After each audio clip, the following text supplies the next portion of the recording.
Football বৈচিত্র্যের সামনে যেন সব আবেগই চাপা পড়ে যায়। ফুটবলের ওই 90 মিনিট যেন কোনো কিছু না দেখেই কাটাতে হয়। ফুটবলের ওই 90 মিনিট সবাই সব কিছু থেকে দূরে থাকে, মনোযোগটা যে ওই ফুটবলেই পড়ে থাকে, ফুটবলার কিংবা ডাগআউটের কোচের। ভক্তরাও গ্যালারি থেকে উৎসাহ দেন, ভক্তরাও চান তাদের প্রিয় খেলোয়াড় কিংবা কোচ কিংবা প্রিয় দল একটি ট্রফি জয় করুক। রিয়াল মাদ্রিদকে হারিয়ে ভক্তদের সেই আশাটাই যেন মিটিয়েছেন বার্সেলোনা। নিজেদের মাটিতে মাদ্রিদকে কাঁদিয়ে লা লিগার চ্যাম্পিয়ন হওয়ার দাবিদার যে দলটা, সেই দলটাই জিতেছে। বলছিলাম বার্সেলোনার কথা, তবে সবকিছুর আড়ালে রয়ে যায় একজনই, বার্সা কোচ হ্যান্সি ফ্লিক।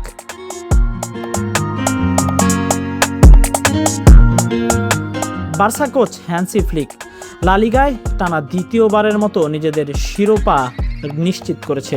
ঘরের মাঠে জয়ের আমেজে যখন ভাসছে ফুটবলাররা, ঠিক এই এল ক্লাসিকো শুরুর আগেই হ্যান্সি ফ্লিকের বাবার মৃত্যুর খবর আসে। ব্যক্তিগত শোকের সময়ও পেশাদারিত্বকে অগ্রাধিকার দিয়ে এল ক্লাসিকোতে ডাগআউটে থাকার সিদ্ধান্ত নেন জার্মান এই কোচ।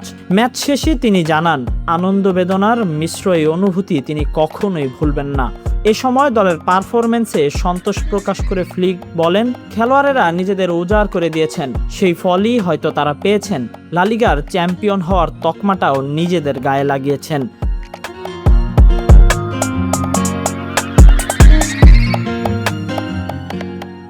কঠিন দিনেও হ্যান্সি ফ্লিক ডাগ আউট থেকে খেলোয়াড়দের যেভাবে উৎসাহিত করেছেন, যেভাবে তার ট্যাকটিস দিয়ে লিগ শিরোপা জিতেছেন, সেভাবেই বার্সেলোনার হয়ে তার নামটা অমর লেখা থাকুক। তার বাবাও দূর থেকে তাকে নিয়ে গর্ববোধ করুক।